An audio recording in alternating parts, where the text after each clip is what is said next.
Hello my friends. Today I just thought I would share with you a little bit about my coloring markers that I've got, my alcohol markers. I don't have Copics because I don't color enough to justify the purchase of those. But I did buy the Bic alcohol markers, just the one set that I saw Gina K Design use in some of her videos. And so I just thought I'd share a little bit of a fun way I just stumbled across myself doing with them. And then I just wanted to share a little bit of how I store them. So I have these little plastic drawers I got from Walmart. There's a stack of 5 of them. And I keep them laying sideways into those drawers. And I have 2 drawers. So here's the 2. They fit perfectly in there. And I have it separated by yellows, pinks, and browns over here. And my blues and greens and grays in this other one. And what I did was made myself a little cheat sheet of the colors so that I could see what each color was so that I knew which color I wanted. And the nice thing about these Bic markers is they have the name of the marker clearly marked on each marker. So it's really nice and easy to find. There's no number system or anything like that to try to remember. So these cheat sheets just stay in the drawer. So when I'm looking for orange or something, I just look for what tone I want, and then I pick that marker.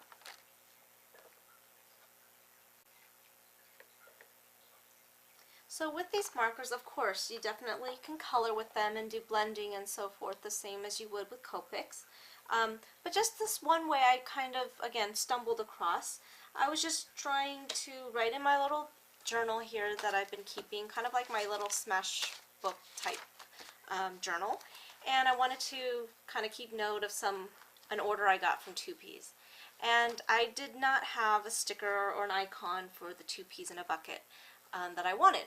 So I made my own using my markers. So here you can see what I did. And I thought it looked pretty good. So I just want to show you how I did that and then what I just decided to do to play around with it a little bit more. Because again, these markers, for me, don't get used very much. So let me show you how I did this first. So I just take some paper, any paper, this is just from Stampin' Up, some white scrap. And I'm going to take my gray marker and a green marker. And I'm not being too particular about the colors, I just picked 2 colors.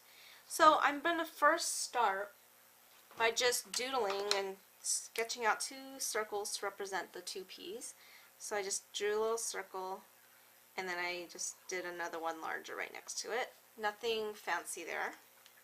And let me zoom in just a little bit so you can see better. Okay. So there's just 2 little circles. And then I'm going to take my gray marker and just sketch in the shape of the bucket. Very roughly, just the best of my ability, and then just color that in. And then I took this is a Martha Stewart Crafts writing pen.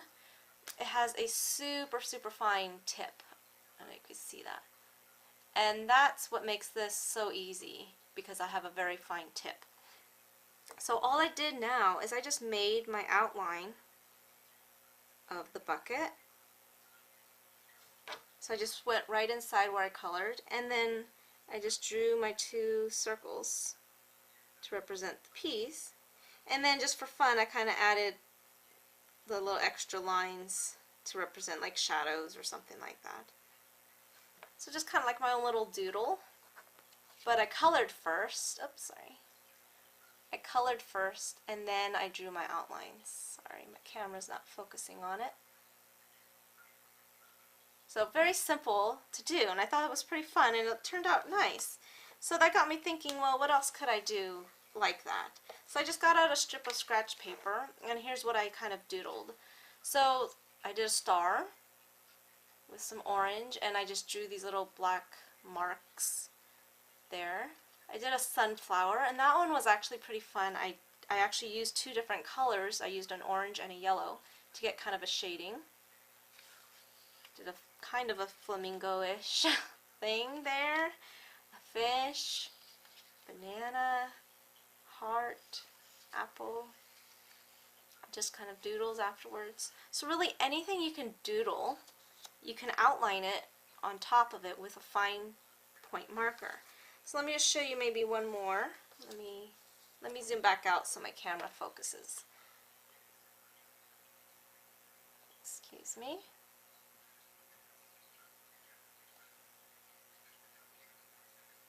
Okay, it's not focusing. Give me a second, please. Okay, so I'm going to first take my pink marker here, and I'm just going to doodle something. So again, just kind of make it kind of big here. Okay, and then if I wanted to get fancy, I could go back and do shadows, make it a little darker if you're into that. But if you want it thicker, just go over it again a little slower. So really anything you can doodle. And then now take your thin marker, and this is in black, and then just go over it. And I could go over it in a solid line, like that. Or I could do maybe dots or dash lines, depending on what look you're going for. You can do dots. Just really, the sky's the limit on what you want to do, but once you have your doodle, you can just draw over it and make it more defined. So that's just kind of like a scribble, but if I actually drew, so let's just do another heart. So again, if I don't have a heart stamp or anything like that, just kind of sketch one. That's the size you want it to be. And without having lines to worry about, you can just keep going over it till you get what you want. Color it in.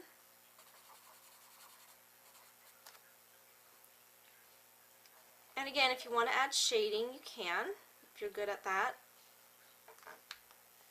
I can try a little bit. Definitely not good at it, but I can try and add a little shadow over here.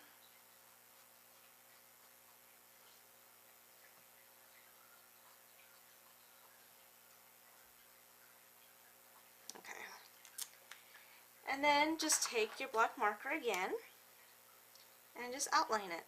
And just go slightly inside of your marker. That's what I like. If you have a really steady hand, you can do the outside, but then it looks more obvious if you missed colored. So there's my heart, and then again I can add, lines to make it add more definition to it. I can add lines on the outside like that. So whatever you can doodle, really, the sky's the limit. So I hope you enjoyed this little quick tutorial and a fun way to use your markers in a different way. See you next time. Bye-bye.